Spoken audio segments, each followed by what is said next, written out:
The Michigan move, pretty interesting. Oh, you know, yeah. this guy is such an operator, and yet he's in such a bubble that he doesn't know his inability to do his knitting at his current job is really undercutting his ability to fulfill his grand political ambitions. And this guy's on vacation while the airlines are literally falling apart. You know, I said I would report back. Here it is. So I had 2 flights over the weekend, basic ones, just to Boston. Both of them delayed, both of them not for incoming aircraft reasons, but because of airline staffing issues. Wow. You can't even make it up. And It's the so whole bad. time I was like, well, at least I have something I can talk about while this is all happening.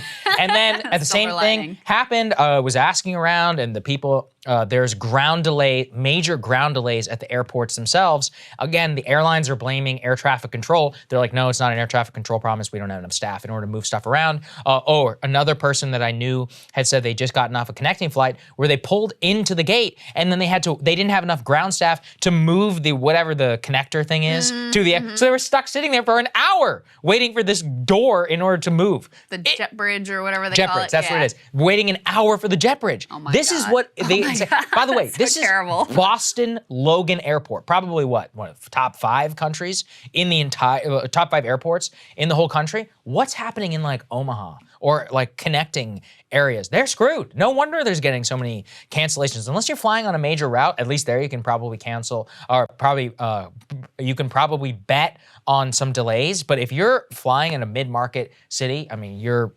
banking on cancellation. It's like a 25% chance. It's just funny because you can see why he picked this job. Oh, yeah, and and the part of it he wanted to do, he's doing a lot of, which is just New like, highways. let me dole Yeah. out the money, let me fly around the country, let me meet with political, officials and get in good with them and set myself up, and let me make sure my PAC's doing well and put my hands over here in the endorsements and all that stuff. But the thing that Americans actually need him to do, he's just completely failing at and has not even noticed that this is going to be a problem for him. Because what record do you run on if you're Mayor Pete? I mean, his record as mayor was not very good. And now you've had this big high-profile job, and there are really, really clear failures that are impacting people's lives daily. And you're sort of completely absent from them and only interested in the political limelight parts of the job. So it's an interesting moment for Pete. Yeah. Cable news is ripping us apart, dividing the country, making it impossible to function as a society, and making it impossible to know just what is true and what is false.